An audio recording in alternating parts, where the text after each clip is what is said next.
Imagine showing up to your high school reunion 20 years later. Oh, man. That's usually a pretty stressful thought for most people. Right. But imagine you show up and you aren't just reminiscing about the glory days with your old classmates. You are, like, actually running the entire school. Yeah, that's a wild mental image. It is. And biologically, scientifically, that kind of thing just shouldn't happen in elite sports. I mean, as the human body ages, your reflexes naturally slow down, right?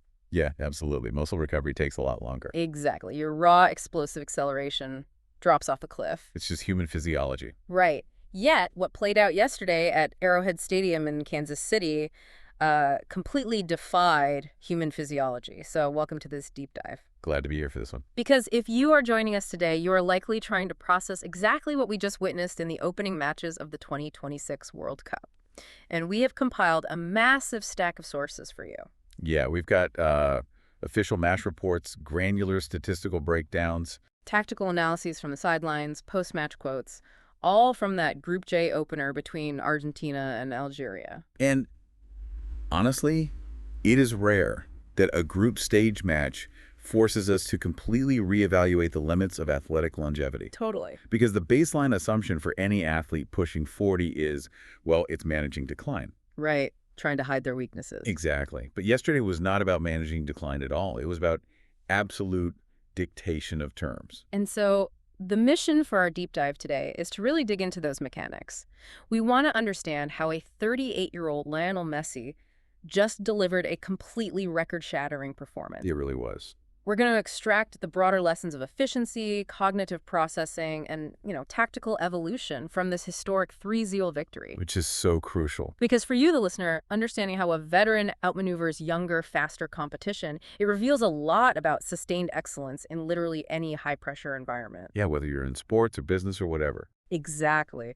But before we get to the tactical board, we have to establish the sheer timeline of this match, because the context we're seeing from these reports is just staggering. The historical symmetry is, it's almost difficult to comprehend. It's crazy. This match fell exactly 20 years to the day after Messi's World Cup debut. Germany, 2006. Yep, Germany 2006 against Serbia and Montenegro. To put that into perspective, there are literally players featuring in this current World Cup who were toddlers when that 2006 match kicked off. That is just insane to think about. And it wasn't just a calendar anniversary either. The official team sheets highlight that this was his 200th senior international appearance for Argentina. 200 caps. 200. When you think about the physical toll of international football. Oh, constant transatlantic travel. Right. The travel, playing in different altitudes all across South America, adapting to entirely different tactical trends over 2 whole decades, or just stepping onto the pitch is a statistical anomaly. It is. But that milestone also carried an immense psychological weight for the entire squad. How so? Well, the sources make it very clear that Argentina arrived in Kansas City as the defending champions, but they were haunted by a very specific ghost from Qatar 2022. Ah, the opening match against Saudi Arabia? Precisely. 4 years ago, they suffered that shocking opening defeat that nearly derailed their whole championship before it even began. I remember that. Everyone was stunned. Right. So they came into this tournament absolutely desperate to avoid a repeat of that complacency. The mandate from the coaching staff was clear. They needed a flawless clinical statement of intent to lay that ghost to rest. Well, a 3-0 victory definitely qualifies as a statement. Absolutely. But, okay, let's unpack this. I am looking at these statistical breakdowns from the match, and something isn't adding up. What do you mean? Well, if Algeria was systematically dismantled, like you're saying, the numbers are telling a very strange story. Algeria actually had 52% of the possession. Yes, they did. They completed 607 passes to Argentina's 561. Usually the team holding the ball that much is the one dictating the pace of the game. So was Argentina just sitting back in a defensive shell and hoping to get lucky on a counterattack? Not at all. Yeah. And this is exactly where the data reveals a masterstroke of modern tactical discipline. Okay, I'm listening. Algeria's possession was entirely sterile. They set up in a 4-3-3 formation, right? Aiming to stay compact and push Argentina out to the wings. Right. They even started their key veteran, Riyad Mahrez, on the bench, hoping to use his fresh legs for counterattacks later in the game. But their 52% possession was what analysts call U-shaped possession. Okay, you hear that term a lot in these tactical reports. Break down what a U-shape actually looks like on the physical pitch. So think of a horseshoe wrapped around the outside of the penalty area. Okay. Modern teams often fall into this trap of confusing possession with actual control. So Algeria would pass from their center back out to the fullback. Back to the defensive midfielder? Right, and then over to the other fullback. They are literally drawing a U around the Argentine defense. But none of those 607 passes are actually piercing the defensive line. Ah, I see. They're kept safely in these harmless lateral zones. So Argentina was perfectly comfortable letting Algeria just pass the ball around the perimeter because it wasn't actually threatening the goal. Exactly. Argentina's defensive backline, Montiel, Romero, Lisandro Martinez, and Medina, they held a flawless geometric shape. If you look at the shot data, Argentina's goalkeeper, Emi Martinez, didn't face a single meaningful shot on target all night. Wait, really? Not one? Not a meaningful one? Because the match report mentions a run by the Algerian winger, Hash Moussa, in the first half. Right, yeah, he did have a low effort. But Argentina's structural density forced him into a terrible shooting angle. Okay. A heavy deflection took all the pace off the ball, and Martinez just scooped it up without breaking a sweat. So yeah, it registers on a stat sheet as a shot, but it was never a genuine threat. And that defensive solidity was actually the foundation for Argentina's offense, which was engineered entirely by coach Lionel Scaloni in the midfield. Yeah, the reports single out Rodrigo de Paul's performance in that midfield as the engine of the entire system. What was he doing that made the system work so well? De Paul's role was basically to be the physical disruptor. The enforcer kind of guy. Exactly. He took on all the aggressive pressing, the heavy tackling, the really grueling transitional runs. He absorbed the physical toll of the midfield battle for a very specific reason. Which was? To force the Algerian defense to compress, which artificially creates open pockets in the half spaces. Okay, the half spaces, another buzzword that pops up everywhere in modern analysis. Yeah. For anyone who, isn't a licensed football coach, what does a half space physically look like on the grass and why is it so dangerous? Sure. If you divide a soccer pitch into 5 vertical lanes, you've got the 2 wide lanes by the sidelines. Right. Center lane right down the middle, and then the 2 lanes sandwiched in between them. Okay, got the visual. Those in between lanes are the half spaces. And they are incredibly difficult to defend because they exist in a zone of complete confusion. How so? Well, the Algerian fullback wants to stay wide to guard the winger. The Algerian center back wants to stay central to guard the striker. So the half space is the no man's land right between them. Oh, I see. So it forces the defenders to make a split-second decision about who breaks formation to close down the attacker. Exactly. It creates hesitation. Right. And the moment a defender hesitates, the space is exploited. By using De Paul as a battering ram, Scaloni cleared out those exact vertical channels for Alexis McAllister and Lionel Messi to operate in. Which perfectly explains the mechanics of the opening goal, because the pacing of the first 20 minutes of this match was completely chaotic. Oh, it was a mess. The reports describe it as breathless. I mean, within the first 10 minutes, Messi puts the ball in the net, but it's flagged for offside. Right. Then Algeria surges right down the other end. Fares Chaibi scores. The Algerian fans completely erupt, but VAR intervenes and overturns it for offside in the build-up. Yeah, the stadium tension was absolutely through the roof. It was a highly volatile environment. Super volatile. And to establish control, Argentina needed a moment of clinical spatial exploitation. And that arrived in the 17th minute. And this goal is fascinating to me because it bypassed the chaos entirely. Totally. Argentina wins a free kick about 30 yards out. And while the Algerian defense is still scrambling, trying to organize their defensive line and figure out their spacing. Messi takes it quickly. Yes. He rolls past his marker, collides right into that very half space we just talked about, and unleashes a curling finish past the Algerian keeper, Luka Zidane, 1-0. That goal is a clinic in spatial awareness. While the opponent is focused on the dead ball, he is already reading the structural gaps in their defense. He's playing chess while they're playing checkers. Exactly. But it's interesting that tactical analyses actually focus much more on the second goal, which happened later in the 60th minute. Why is that? Because it demonstrates a completely different skill. Not spatial awareness, but temporal anticipation. Oh, okay. Set the scene for us. What happens? So Alexis McAllister finds a pocket of space and drives a ferocious, stinging shot from long range. Luka Zidane manages to make the initial block, but the power is just too much, and the ball spills loose into the penalty area. Okay. Before any Algerian defender can physically process the rebound, Messi is already there, slotting it home with his right foot. 2-0. Okay, I have to stop you there. Sure. Because at some point, physical speed simply has to matter. You'd think so. I mean, you are talking about temporal anticipation, but if an Algerian defender is 5, maybe 10 years younger and running at full tilt, how does cognitive anticipation physically beat a raw sprint to the ball? It is a phenomenal question. And it comes down to visual processing and pattern recognition. Okay. Elite athletes do not wait for the ball to spill to start running. They read the biomechanics of the shot and the goalkeeper's body language. Huh. Yeah, Messi recognized the angle of McAllister's strike and the slight imbalance in Zidane's footing before the ball ever even reached the keeper's gloves. He initiated his run while the younger defenders were still just ball watching. So the defender is reacting to the spill, but Messi is reacting to the initial shot. Exactly. Think of it like a veteran, masterful musician. Okay. They aren't trying to play more notes per minute than a young prodigy. They know exactly where the silence needs to go, and they anticipate the rhythm of the orchestra perfectly. That's a great way to put it. Messi is processing the geometry of the pitch at a frame rate the defenders just cannot match. He doesn't need to outrun them over 30 yards. He just needs a half-second head start over 5 yards. That makes complete sense. He is basically replacing physical exertion with cognitive speed. Precisely. And once that second goal goes in, you can see the desperation immediately set in for Algeria. I mean, it is the 63rd minute. They realize the game is getting away from them. And in a World Cup group stage, your goal difference can literally be the factor that sends you home.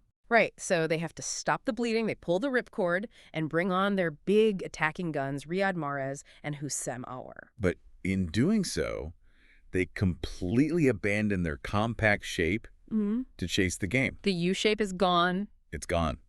But because Argentina's defensive wall remained absolute, Algeria's desperate push forward only stretched their own lines, leaving these vast expanses of space in their own half. Which perfectly sets up the kill, the 76th minute. This is the moment that rewrote the history books. Oh, yeah. He initiates the move himself, drives forward into that expanded space, plays a quick interchange with the midfield, receives it back in the edge of the box, cuts inside, and hits an absolute screamer into the top corner. 3-0. It's a beautiful goal. The first ever World Cup hat-trick of his career, completely burying the match. It really is the perfect culmination of the tactical plan we've been talking about. Yeah. First, exploit the half space. Second, use cognitive anticipation. Third, punish the opponent's desperation when they abandon their structure. It's a masterclass. Let's look at the ripple effect of that final goal, because the volume of records synthesized in these sources is just staggering. It really is. By simply stepping onto the pitch at kickoff, he became the first male player in history to feature in 6 different editions of the World Cup. Crazy. Then with the third goal, at 38 years old, he officially became the oldest player to ever score a World Cup hat-trick. But the ultimate milestone is the aggregate total. The 16 all-time World Cup goals. Yes. He tied Germany's Miroslav Klose for the highest goal scorer in the history of the tournament.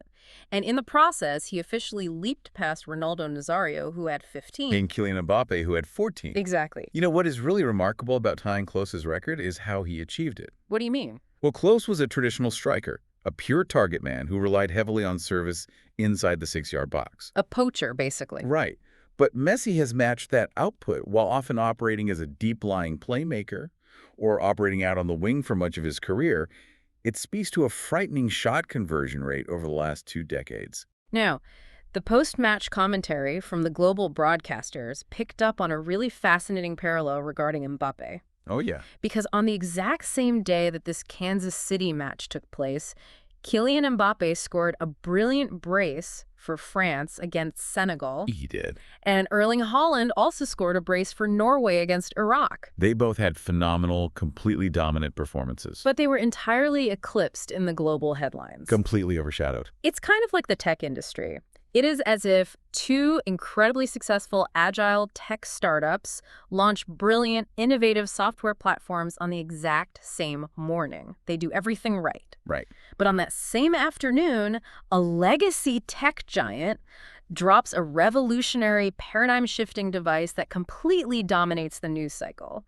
The young superstars did exactly what was expected of them in their prime, but they simply could not compete with the cultural gravity of what happened at Arrowhead. That's a great analogy. Because a performance like this, it transcends the sport itself. Right. A young star scoring is a demonstration of athletic peak. A 38-year-old making history on his 200th cap is a defiance of human nature. It becomes a massive, global cultural moment. And you could tell the atmosphere inside the stadium reflected that gravity. Definitely. In the 80th minute, with the game completely secured, Lionel Scaloni makes the substitution. He brings on the young midfielder Nico Paz to replace Messi, and all 69,045 fans in Kansas City rise to their feet. Chills. It is a deafening, historic standing ovation. The respect in the building is palpable. When you read the post-match quotes, even Scaloni seemed almost exhausted by the sheer scale of the greatness. What did he say? He told reporters, quote, "I no longer have the words to describe him. For 20 years, he has had us used to seeing things like this, and he inspires everyone who watches him play." It is a really profound quote, but I actually found Messi's own response to receiving the Player of the Match award to be the most revealing piece of data we have in all these sources. Really? Why is that? Because while the global media is hyperventilating about Klose's record and comparing him to Mbappe and debating historical rankings, his response was just strikingly pragmatic. Oh, he didn't take the bait on the legacy questions. Not at all. He simply said, to enjoy this with my family, with my teammates, is a really beautiful moment. I'm happy. It's important to start off with a win. Wow. It sounds almost mundane when you contrast it with the hysteria of the records. Yeah, it does. But that mundanity is the secret. How so? When you have achieved everything there is to achieve, the external noise, the records, the media narratives, the pressure from rivals, it all has to fade away. Right. You survive for 2 decades by hyper-focusing on the immediate variables you can control, the tactical execution of the next match, the camaraderie of the locker room, earning the 3 points. That grounded focus is a literal mechanism for survival in a high-pressure environment. Wow. So how do we synthesize all of this for you, the listener? Why does a historic soccer match in Kansas City matter to your own life or career? It's a great question. Because beneath the surface of the statistics and the roaring crowds, this deep dive is really a blueprint for cognitive longevity and resource management. Look back at the tactical contradiction we discussed at the start. Algeria felt busy. Yeah, they held the ball. They completed 607 passes, but it was entirely lateral, harmless movement. Argentina surrendered the illusion of control to prioritize absolute lethal efficiency when the moment required it. Exactly. In our own lives, we constantly conflate volume with impact. We mistake motion for progress. This match is a reminder that true dominance isn't about being everywhere all the time. It is about being exactly where you need to be at the exact right moment. I couldn't agree more. Furthermore, it is a lesson in the absolute necessity of cognitive adaptation. Right. You cannot rely on the same physical tools at 38 that made you successful at 18. When your raw speed diminishes, you must elevate your processing power. You have to outthink the room. Exactly. You have to read the environment faster, anticipate the variables before they unfold, and recognize the patterns that younger competition simply hasn't lived long enough to see. You have to outthink the room when you can no longer outrun it. Well said. So, looking ahead for these two squads, the sources paint very different realities for the rest of the group stage. Argentina travels down to Dallas to face a highly structured Austria squad on Monday, June 22nd. That'll be a tough one. Yeah, but if they carry this tactical efficiency and secure a win, they will officially seal their spot in the knockout rounds with a game to spare, which allows them to rest their veterans. That's the dream scenario. Algeria, on the other hand, is staring down the barrel of a crisis. Yeah, they are. They face a must-win scenario against Jordan. They desperately need 3 points, but equally importantly, they have to aggressively repair that negative goal difference if they want any mathematical hope of advancing out of Group J. The psychological pressure on them will be immense. Oh, absolutely. The margins in tournament football are just brutal. 1 bad half and 4 years of preparation can evaporate. It really is unforgiving. It is going to be a fascinating tactical evolution to watch over the coming weeks. And as we conclude this analysis, if we connect this specific historic performance back to our broader discussion of human potential, it leaves us with a fascinating psychological question. Oh, let's hear it. We began by discussing the biological realities of aging, right? And the inevitability of younger generations catching up. Right, the passing of the torch. Exactly. So when you have been at the absolute pinnacle of your field for 20 uninterrupted years, continuously breaking records and routinely defying the physical limitations of your own body, does the pressure to endlessly reinvent yourself come from the younger rivals, the Mbappes and the Haaland, who are constantly chasing your shadow? Hmm. Or when you reach that singular elite altitude, does the pressure to beat the clock come entirely from within? Man, that is a brilliant question to chew on. Keep reading those patterns, and we will catch you next time.